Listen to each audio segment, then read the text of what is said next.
तो हम लोग अभी क्या पढ़ेंगे, वुमेन्स कास्ट एंड रिफॉर्म्स। देखो, situation of women was way different 200 years ago. आज से अगर हम मॉडर्न टाइम, आज की कंपेयर, अगर हम 200 साल पीछे से कंपेयर करें आज का, तो महिलाओं की स्थिति, आज की स्थिति जो है और 200 साल पहले की जो स्थिति थी, दोनों में बहुत सारे डिफरेंसेस दिखाई देंगे। तो in modern world they have right, they are educated, they vote and so, but it older time they were deprived to these rights। लेकिन अर्ली समय में उनको जो अभी जो ये राइट, आपको एजुकेशन, तुम एक लड़की हो, तुमको एजुकेशन राइट है ना, लेकिन ऐसा भी है तुम्हारे समय के बच्चे उस समय एजुकेशन से क्या होते थे, 200 साल पहले की बात कर रहा हूं, नहीं पढ़ते थे, उसको एजुकेशन की राइट नहीं थी, उसको वोट किंग की राइट नहीं थी, उसको जो है मतलब कई तरह के राइट्स जो है उसको जो है नहीं दिए गए थे, क्योंकि जो है उस समय का समाज जो हमारा था वो थोड़ा क्या था, कंजर्वेटिव, स्टेरियोटाइप्स। क्या था? स्टेरियोटाइप समझती हो? रूढ़िवादी विचारधारा की, मतलब जो है पढ़ के क्या होगा, घर में ही ना खाना बनाना है, ये विचारधारा था। अगर तुम दादी से पूछोगी तो दादी के जमाने में और ज्यादा पढ़ाई नहीं होता था, वो कहता था ज्यादा बेटी पढ़ के क्या करेगी, ये तो घर में जाएगी और क्या करेंगी, घर का काम करेंगी, डोमेस्टिक चौरस में अपना काम हाथ बटाएंगी, खाना बनाना है और जो है घर के आदमी को देखना है, यही उनकी रिस्पॉन्सिबिलिटी बांट दी जाती थी। हाँ, और हमारे समाज में ये सब चीज प्रायः अभी भी तुम देखोगी तो कुछ अगर जो है जेंडर डिसिमिलरिटी है, कहोगे कैसे, तुम ये चीज को ऑब्जर्व की है कभी, जेंडर डिसिमिलरिटी? जैसे तुम अगर एक लड़की हो तो तुम्हारे लिए कौन से टॉयज लाएंगे पता है, डॉल ला के देंगे, पता है ये चीज होता है कि नहीं? देखना तुम घर में, प्राय घर में क्या करते हैं, माँ बाप उसको डॉल ला के देते हैं।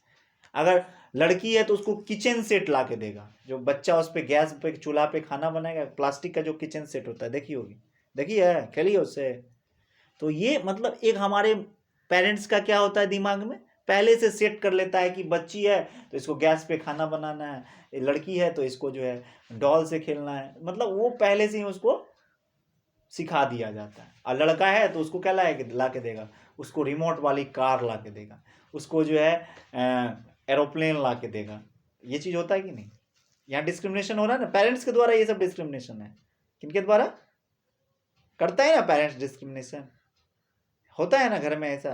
तो अगर रिमोट वाली कार तुमको नहीं है, वो लड़का है तो लड़का को रिमोट वाली, तुम रिमोट वाली कार क्यों करें, क्या करोगे, तुमको क्या जरूरी है एरोप्लेन की, ऐसा होता है कि नहीं?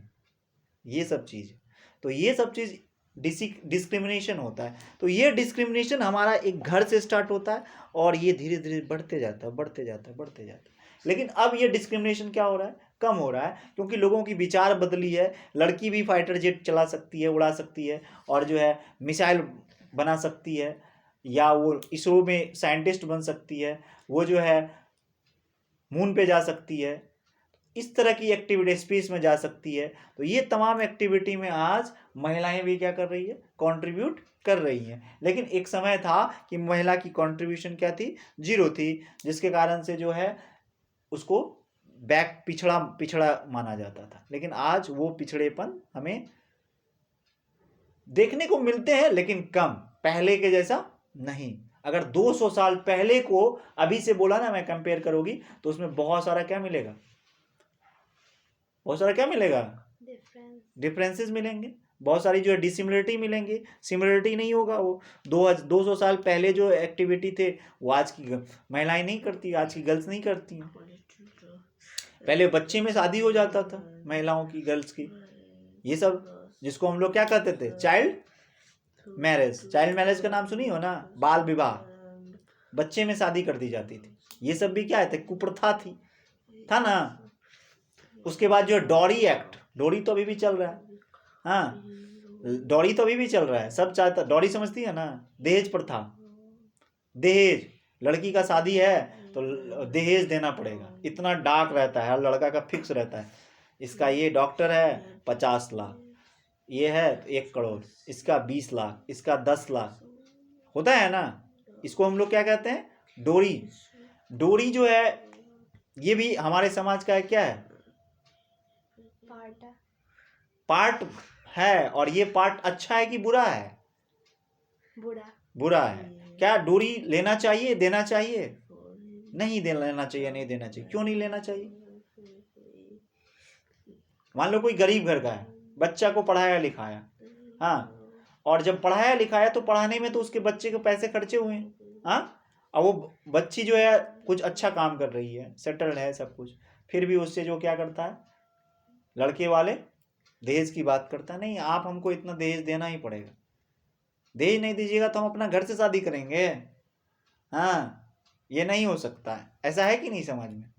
तो ये समाज रूढ़िवादी समाज, तो वो परंपरा चलते, अरे यार हमारे पापा हमसे इतना दहेज लिए थे, तो अपना बेटा से भी उतना एक्सपेक्टेशन रखता है कि हम बेटा की शादी में इतना दहेज ले लें। ये सिस्टम बना है। तो ये समाज में वो जो ये कौन सी विचारधारा है? जो चलने वाला पुरानी कस्टम, हमारी रूल्स रेगुलेशन है कि हमारे खानदान में ही इतना दहेज लेते आ रहा है, तो हम भी उससे कम रहेंगे क्या? हर काम में हम भी उसमें आगे रहेंगे। ये हमारी एक मानसिकता बन जाती है। और ये मानसिकता क्या होती है? आगे समाज में को खोखला करती है कि नहीं? खोखला नहीं करेगी? बताओ। एक तो शादी में कितना खर्चा होता है, ऊपर से दहेज पड़ता, और ज्यादा खोखला करेगा। उसको अगर अच्छा से एजुकेटेड कर दिया जाए, अच्छा से पढ़ा लिखा दिया जाए, गर्ल्स को बॉयज को, तो सब इक्वल हो जाएगा। नहीं होगा? इक्वल होगा कि नहीं होगा? जब इक्वल होगा तो हमको दहेज लेना देना दोनों क्या लगेगा? खराब लगेगा। ये कब होगा? जब हम अच्छे से उसके बारे में पढ़ेंगे, तब कोई भी चीज़ को अच्छे से नॉलेज होगा तब। ऐसे नहीं कि जो हाँ पापा ले रहे थे तो हम भी लेंगे, उन्हीं का बेटा है ना, हम भी लेंगे। ये हमारा खानदान का एक परंपरा है, इसको हम तोड़ नहीं सकते हैं। ये भी हमारी मानसिकता बन जाती है। तो ये मानसिकता से क्या होगा? हमको हट के थोड़ा रहना होगा।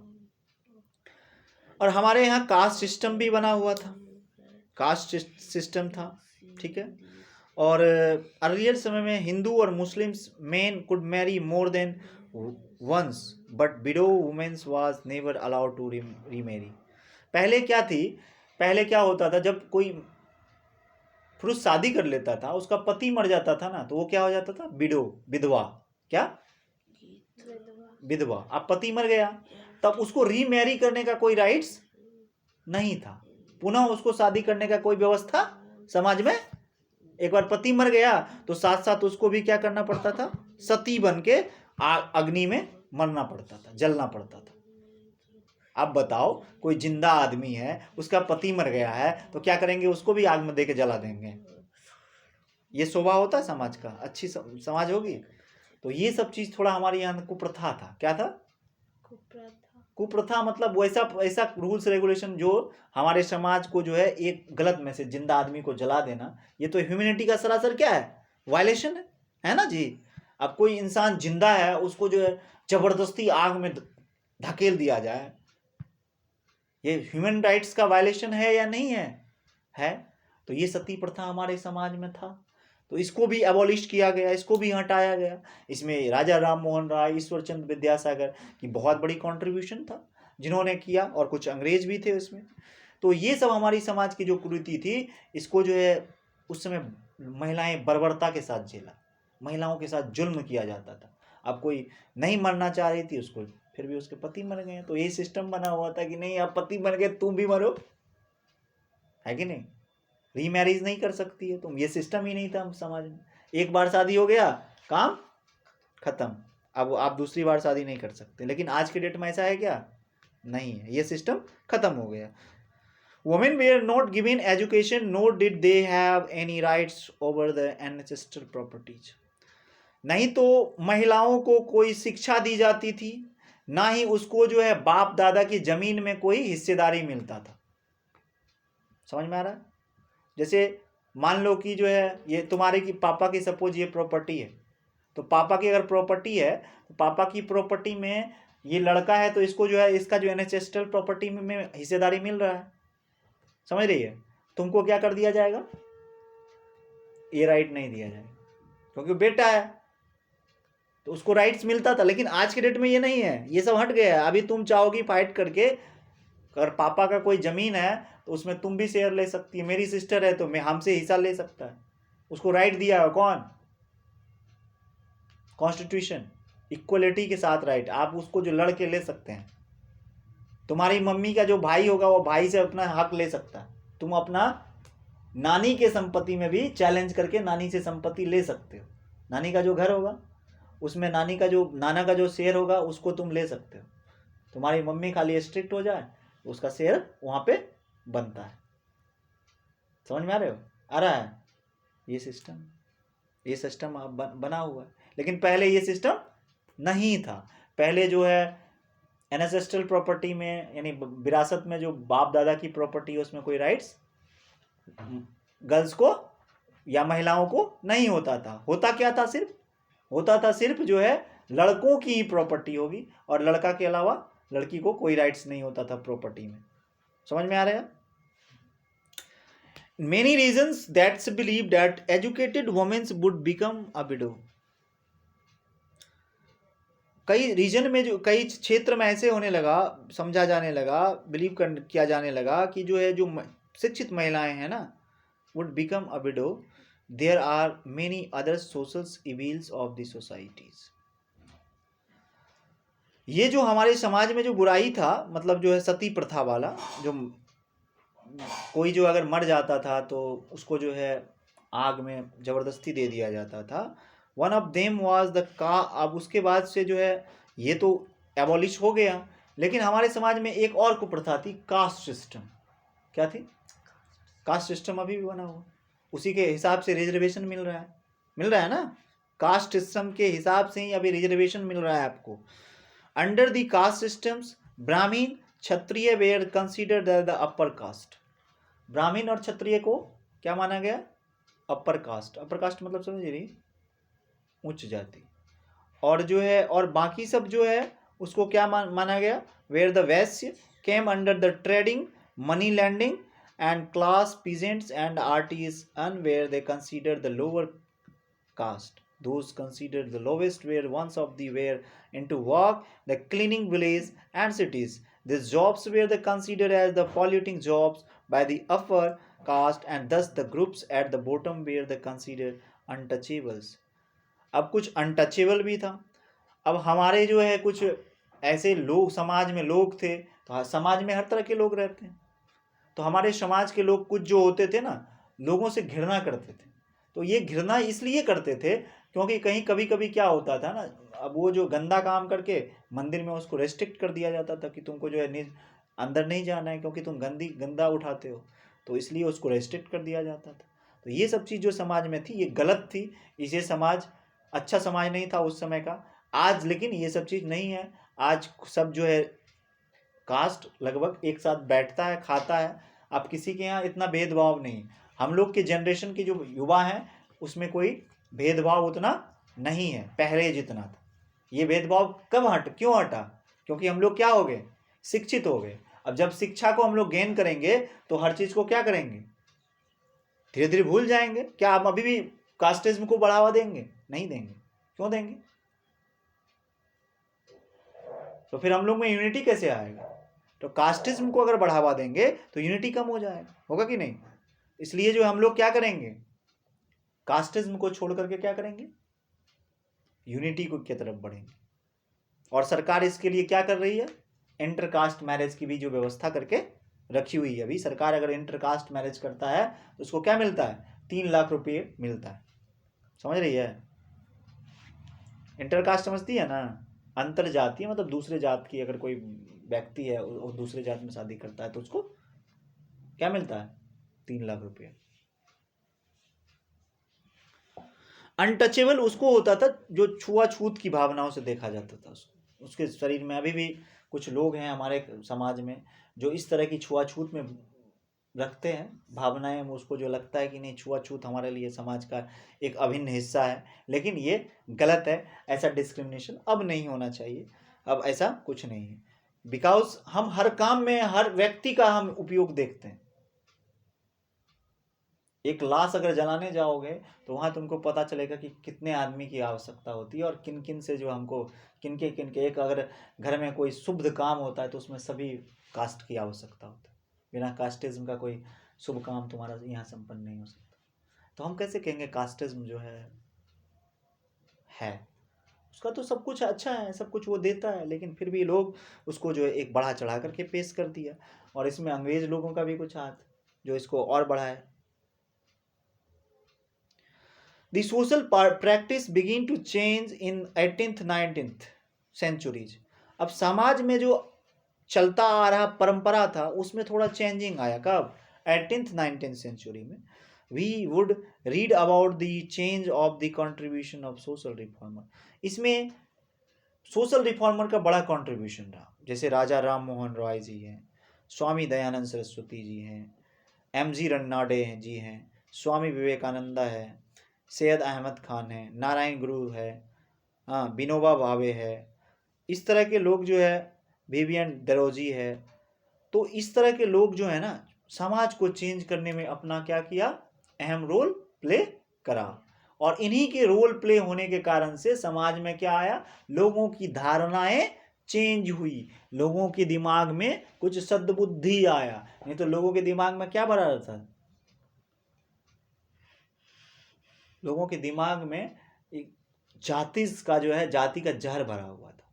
ये चीज़ धीरे धीरे खत्म हुआ। लोगों ने पढ़ लिख के जब विद्वान होता है तो वो इतना कास्टिज्म को बढ़ावा नहीं देगा। वो पढ़ेगा तो सबका समानता की बात करेगा, इक्वलिटी की बात करेगा, इक्वल राइट्स की बात करेगा। Movement of the reformation and modernization brought the number of individual and organization into the limelight such as राजा राम मोहन रॉय।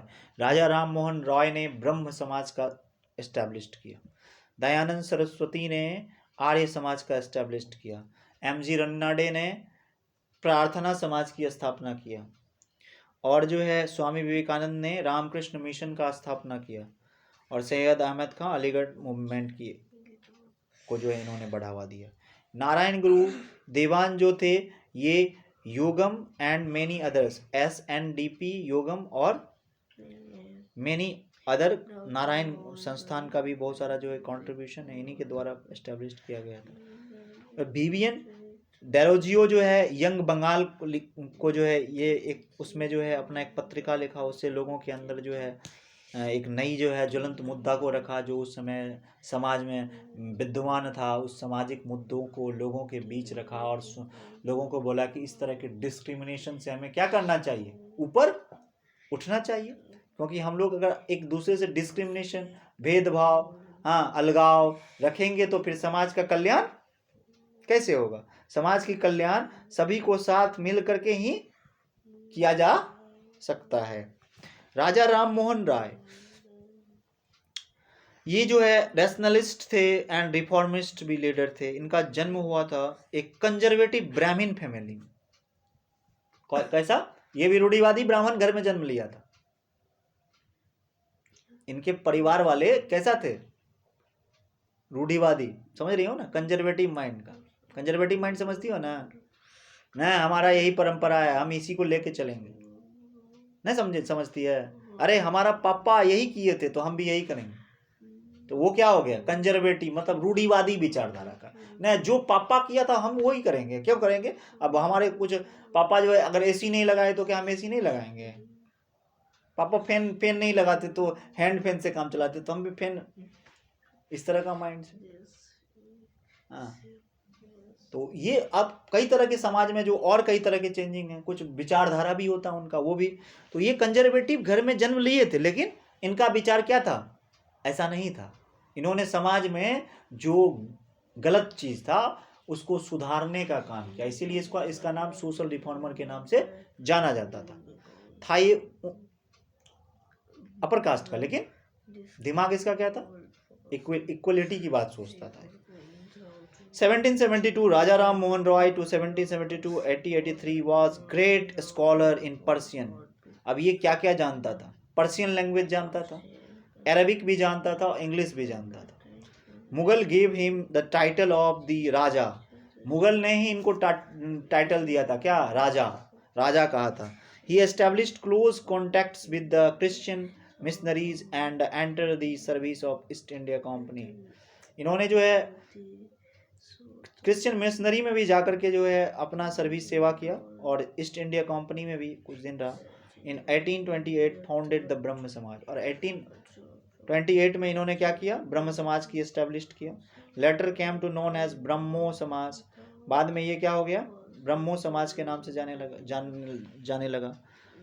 इनका 2 न्यूज़पेपर भी था जो बंगाली और पर्शियन लैंग्वेज में आता था। ब्रह्म समाज believed in the equality of all religion, ब्रह्म समाज सभी धर्म को एक साथ लेकर चलने वाला, समानता की दृष्टि से देखने वाला था। इनका राइटिंग जो था, try to prove that the evidence of the sati systems and ancient text, जो सती प्रथा थी हमारे समाज की जो कुरीतियां में से एक, इन कुरीति में को हटाने में इनका बहुत बड़ा कंट्रीब्यूशन रहा। कुछ ब्रिटिश इसका क्रिटिसाइज किया इंडियन ट्रेडिशन का, और सती प्रथा को 1829 में बंद कर दिया गया। और इनमें जो है सबसे बड़ा कोशिश किसका था, Raja Ram Mohan Roy. After many other leader reformer followed his foot steps, और इस तरह के जब रिफॉर्म हमारे समाज में हुए तो इसमें और कई तरह के जो है लीडर पार्टिसिपेट किया। Secret ancient Indian text justify the point of view, और जो है इसमें आ गए हमारे ईश्वर चंद्र विद्यासागर। इनका जन्म भी एक गरीब ब्राह्मण घर में हुआ था। किनके घर में, गरीब ब्राह्मण घर में। He become principle of Sanskrit college in Calcutta में। इनका जन्म 1820 में हुआ और इनका मृत्यु 1891 में हुआ। और ये जो है इन्होंने जो है प्रिंसिपल संस्कृत कॉलेज कलकत्ता का है, उसमें प्रिंसिपल बना। इसको लोग विद्यासागर के नाम से जानते थे, क्योंकि इन्होंने जो है अपनी सर्विस को कॉलेज में अच्छे से रिकॉग्नाइज किया, स्थापित किया। और Sanskrit was the monopoly of the Brahmans, but Vidyasagar made very effort to peoples so called lower caste to learn Sanskrit. Vidyasagar जो थे ना, वो समझा जाता था कि संस्कृत जो है ये ब्राह्मणों का जो है भाषा है। ऐसा लोगों के बीच में अभी भी धारणा है, ब्राह्मण ही संस्कृत पढ़ता है। लेकिन विद्यासागर ने सभी लोअर कास्ट को भी संस्कृत सिखाने का काम किया था। जब वो संस्कृत कॉलेज के लेक्चरर थे, प्रिंसिपल थे, तो उन्होंने सभी कास्ट को क्या किया, संस्कृत पढ़ाने का काम किया। तो ये हमारी समाज में जो एक नया विचार आया उनके द्वारा, क्योंकि बहुत सारे ब्राह्मण में भी कंजर्वेटिव माइंड का था। जैसे आप तुम ले लो, राजा राम मोहन राय के पिताजी क्या थे, कंजर्वेटिव थे, लेकिन राजा राम मोहन राय क्या हो गए, लिबरल हो गए। क्या हो गए, ईश्वरचंद विद्यासागर क्या हो गए, लिबरल हो गए। लिबरल समझती है ना, सबकी भलाई करने वाला, सबके बारे में सोचने वाला। और कंजर्वेटिव मतलब जो नहीं, हम ही सब कुछ हैं, हमसे बढ़ के कोई नहीं है, इस तरह की धारणाएं होती है। किसमें, कंजर्वेटिव में। तो कंजर्वेटिव माइंड का आजकल कोई जगह नहीं है। हम लोग को क्या होना होता है, लिबरल। और एक एज अ टीचर वो लिबरल ही होता है, वो कोई कास्ट क्रीड को नहीं मानता। सबके लिए क्या होता है, टीचर अपने आप में क्या होता है, लिबरल। टीचर सब नहीं लिबरल है, कोई कास्ट क्रीड को नहीं मानता, क्योंकि वो जब अपने से खुद से मतलब उसके अंदर इंटरनल जो होता है ना, वो क्या करता है, सबके साथ जो इक्वलिटी की दृष्टि से देखता है। और achievement works to womens education, इन्होंने जो है बंगाली लिटरेचर को भी बहुत सारा जो है कंट्रीब्यूट किया उसमें भी। और इन्होंने जो महिलाओं की जो शिक्षा व्यवस्था थी ना, महिलाओं को जो शिक्षा नहीं दिया जाता था, उसमें विद्यासागर जी ने क्या किया, महिलाओं की शिक्षा के बारे में ज़्यादा ध्यान दिया। विडो जो है, महिलाएं जो अब घर में जो मान लो कि विधवा हो गई, तो उसको देखने वाला कोई नहीं होता था, तो उसकी जो है अपलिफ्टमेंट, उसकी जो है वो समाज में कैसे उसका उत्थान हो, समाज में वो कैसे आगे बढ़े, उनके बारे में भी वो क्या किया, उनके बारे में भी कुछ अपना जो है अहम रोल समाज में पे किया, जिससे समाज में वो जो विडो महिलाएं, विधवाएं महिलाएं थी, उनका भी जो है क्या हो, उसको भी जो है एक नया दिशा मिले और वो अपना स्वरोजगार से अपनी ज़िंदगी को गुजर बसर करे और अच्छे से लाइफ स्टाइल को जिए, उनमें उनका कंट्रीब्यूशन था। ब्रिटिशर पास्ट एक्ट, एक विडो रीमैरिज एक्ट पास किया 1856 में। Many people were against to remarriage widow, opposed Vidyasagar and boycotted him.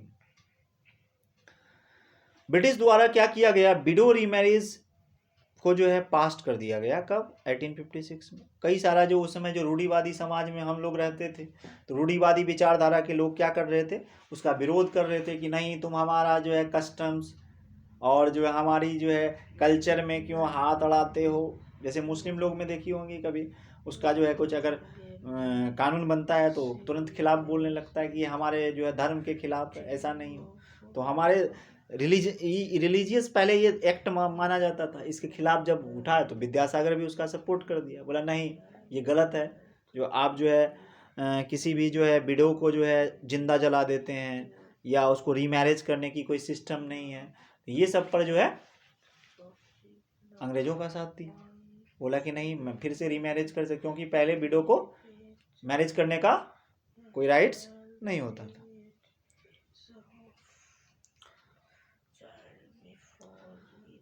उसके बाद जो है at the same times the later period some more movements started for widows movement, widow remarriage के लिए और कई मूवमेंट स्टार्ट हो गए। उसी में था बीरा सलिंगम पंतुलू, तेलुगु में स्पीकिंग एरिया में, मद्रास प्रेसिडेंसी की बात है, वहाँ एक एसोसिएशन बनाया और लोगों को विडो रीमैरिज के लिए क्या किया, अवायर किया, सचेत किया कि नहीं आप कर सकते हैं, क्योंकि वहाँ भी इस तरह की प्रथा बंद थी, पूरा भारत में ये प्रथा बंद थी। अब और सारा जो है रिफॉर्मर आया, जैसे reform movement in western India. और वेस्टर्न इंडिया में जैसे प्रार्थना समाज के जो है संस्थापक जो थे बॉम्बे में, महादेव गोविंद रन्नाडे, MG रन्नाडे, महादेव गोविंद रन्नाडे, ये जो है Ramakrishna Bhandarkar were great leader. ये महादेव गोविंद रन्नाडे और रामकृष्ण भंडारकर जो है ये इस मूवमेंट के बहुत बड़े लीडर थे और इन्होंने ही प्रार्थना सभा की एस्टेब्लिश्ड की। कब? 1867 में। इन्होंने भगवान एक है कि नारा दिया और इसको जो है पूजा किया और कास्ट सिस्टम को जो है का कंडेम किया, बोला कास्ट सिस्टम, कास्ट नाम की कोई चीज़ नहीं होनी चाहिए और हमारे समाज में जो अनटचेबिलिटी की प्रैक्टिस है इसको हटा देना चाहिए। एडवोकेट विडोज रीमैरिज, इन्होंने भी विडो रीमैरिज की बात की। Mahadev Govind Ranade was founder of the Deccan education society, इन्होंने डेक्कन एजुकेशन सोसाइटी की एस्टेब्लिश्ड 1884 में किया। The Indian national social conference in 1887 later, और जो है इस बाद में ये इंडियन नेशनल कांग्रेस को जो है के फाउंडर बन गए। He also the launched anti temperance movement, anti nautch dancing agitations, admission of the convert from other faiths into Hinduism also took place. In 1905 Gopal Krishna Gokhale आए, फाउंडेड किया ये servant of Indian society. It's took the leading part of the promoting education and society, ये भी जो है समाज में बहुत तरह के रिफॉर्म्स को बढ़ावा दिया, समाज में शिक्षा को बढ़ावा दिया। इनके द्वारा गोपाल कृष्ण गोखले के द्वारा फाउंड किया गया था ये।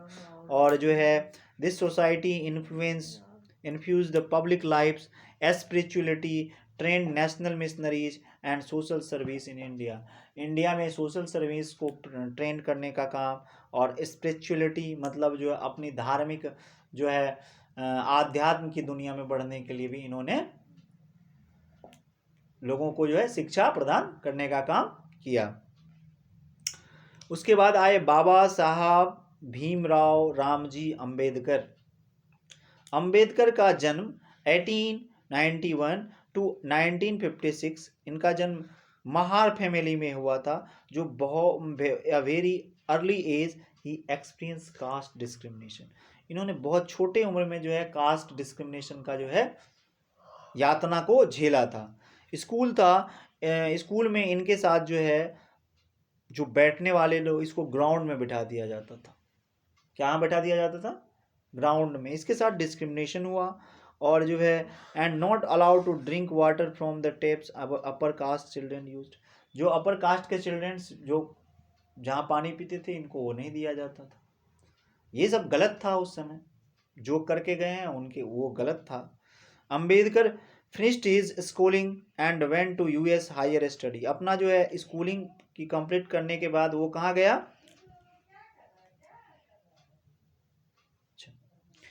वो आगे की पढ़ाई यूएस करने चला गया। ही रिटर्न इंडिया 1919, वो इंडिया फिर 1919 में रिटर्न आया और बुक लिखा upper caste had in the society. On 1 January 19 Bhimrao Ambedkar started fortnightly newspaper and Mook Nayak, leader of the silent. He was the accompanied by the sympathies of the cows and upliftment of the oppressed, depressed classes. In July 1924, Ambedkar founded the बहिष्कृत हितकारिणी सभा, fight evil untouchability, took the grievance of the untouchable to court, seeking justice and equality. Soon the become the father figure to poor and oppressed, and was the loving, respectfully called to the Baba Sahib. In 1927, Ambedkar started a temple entries movement and demanded public drinking water source open to all. Mahar caste follower participated. A major aspects of the independence movement was aimed to the empowering immensely discriminate member of Indian societies. It's Mahar caste peoples who were the called Dalit used to water for temple tanks. This outraged upper caste peoples. His aim was make everyone see the power of caste prejudice within societies.